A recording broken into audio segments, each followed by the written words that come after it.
guys, it's Petra, and in today's video I'm going to be sharing 10 things that I wish I knew before getting scoliosis surgery. This video is the third video of my Scoliosis Awareness Month series, so if you haven't seen the previous two, they will be linked in a playlist in the iCard above. Let's get into the video. I have all of my points on my laptop, so I'm going to start with the first one. Okay, so the first thing is that I didn't know how alone I would feel.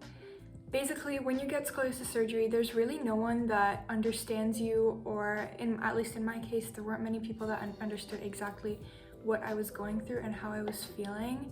I had no friends with scoliosis. I had one, but she moved away. The only other girls with scoliosis that I was communicating with were on Instagram, and we had this little group chat, but at the time there weren't almost any girls that had surgery or were getting surgery, so I was still feeling isolated within the community I was in. Obviously, my parents were huge supporters for me, but it's still a little different when they've never been in the same situation that I was in. The second thing is that I didn't know how much my confidence would change. I didn't expect my surgery to affect my confidence as much as it did, but after getting the operation, I definitely felt so much more comfortable in my own skin and in my own body, knowing that my spine was a little straighter and that my body looked at least a little bit more normal despite the huge scar on my back. Those points were a little bit more about me, but the next 8 points are going to be about things I really wish that I knew before heading into the surgery. They won't let you go home from the hospital before you poop. I was really surprised when I first heard this from my nurses, and I was like, okay, it shouldn't be that hard. Yeah, it was hard. It was. I know this might sound like a little bit TMI. Bear with me. Everyone goes through this, and everyone has to poop before they get out of hospital. I did it on my last day, and a lot of people have. It's just where you get to the point where you're like, okay, I need to get out of this hospital. Like, I've been here long enough. I just need to do it. But I did have to get an enema because I just couldn't. It just would not work.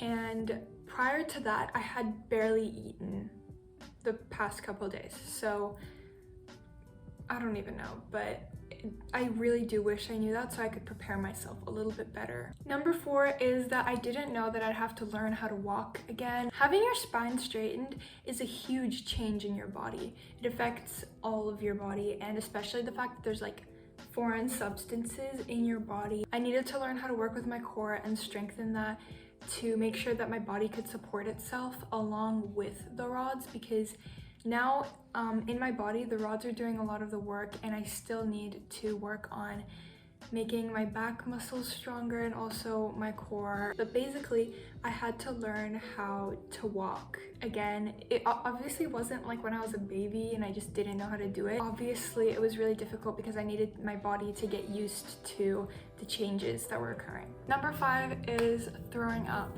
I had no idea how much I would be throwing up, and I recently had a girl contact me asking me about the throwing up and how long it would last. I really wish I knew about it because it took me by surprise. The first time I did it, I was like, okay, what's going on? And then I talked with the nurses. So they told me that it was one of the side effects of the anesthetic, and while it was wearing off, I'd be throwing up. But I was throwing up way longer than they thought I would be, and I was taking anti-nausea pills that were not working. So it was a whole thing every single day, especially on my birthday, which was I think my 3rd day in recovery. It was also the day they took me off of all of my IVs and the needles that were in me. That was literally one of the hardest days in my recovery, and I was bawling my eyes out the entire time. Yeah, the throwing up is not so great. I really wish that I had been able to expect it, because then, I don't know, I would have been more mentally prepared. But this way it was just coming out of me, and I didn't have enough time to take it in. Number 6 is that I can feel the rods in my back. You can feel them, and I can't feel them as much now because I'm used to it. But when I first woke up post-op, I literally said to my mom, there's something in my back. It was just so strange to feel something was in my back. I felt oh, you know how I used to describe it? I said I can feel someone's holding my back like this. Someone's just keeping it still. That's that's kind of how it feels.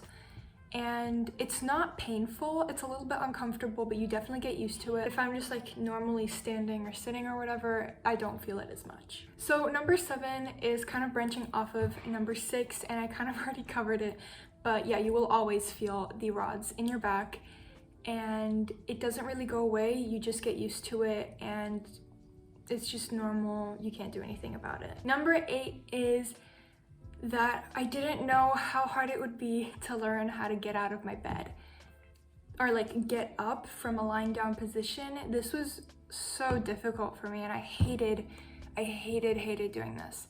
Sometimes I would literally just try to roll off, and I don't remember exactly how I did it, but in hospital I would just dread the time when they would come into my room and be like, hey, can you get out of the bed on your own? No, I can't, but they forced me to do it. One of the nurses, at the time, I really didn't love her for it, but she was really strict, which right now when I look back at it, I kind of appreciate that because she was helping me get to where I needed to be, and she was really different from the other nurses. My mom was gonna help me get up, and she was like, no, she has to do it by herself. I only now realize how important that was for them to force me to do it and not my mom or my dad constantly helping me to get up. But yeah, there's a specific way that you have to get up. When you're lying down, you put your arms sort of on the bed and then your legs on the floor, and you have to do it at the same time and then push yourself up. At the time, it was so exhausting, but over the course of a couple days, maybe a week, I fully mastered it and I got really good at it.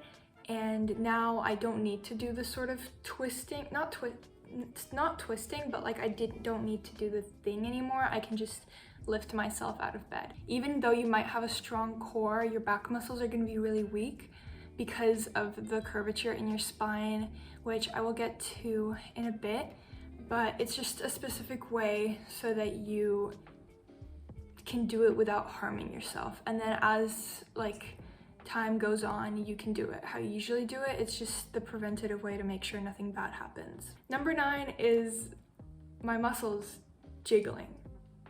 I don't know how to describe it without sounding weird, but basically when your spine is curved, it compresses your back muscles and they kind of get like pushed around a little bit. And when your spine is straightened, those muscles like have to go back to their normal shape, but they're really weak. So when I was walking around, especially when my mom was taking me on walks in the hallways of the hotel, I could literally feel like my back muscles on the right side, they were jiggling like jelly. Okay, it was the strangest, goofiest feeling ever. And I think I talked about this in my 3-month post-op video, but it's like, it was the weirdest feeling in the world and I hated it so much, but I didn't I don't know how to describe it, but the more you exercise and the more you walk, your muscles get stronger and it goes away after like a couple weeks. I don't remember exactly how long it was, but it was the weirdest feeling ever, and I'm really glad that I don't have to feel that anymore. It's good to know how to expect that, because when I was first walking, I'd be like, hey, my muscles are jiggling, what is this?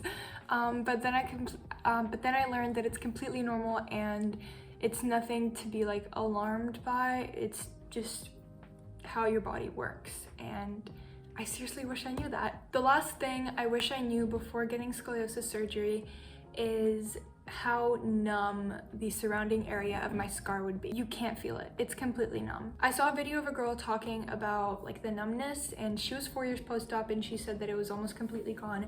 So I'm really excited for the day that I can feel some of the skin around my scar again, because right now it's spread out through my entire back. Like I said in my last video, it doesn't bother me all that much, but yeah, I just had to deal with it and accept it, and I've accepted it, but I really do hope it goes away. But yeah, that's it for today's video. I hope you enjoyed, and if you did, don't forget to like, subscribe, and turn on post notifications so you don't miss when I post next. Happy Scoliosis Awareness Month, everyone. I love you all so much. Bye!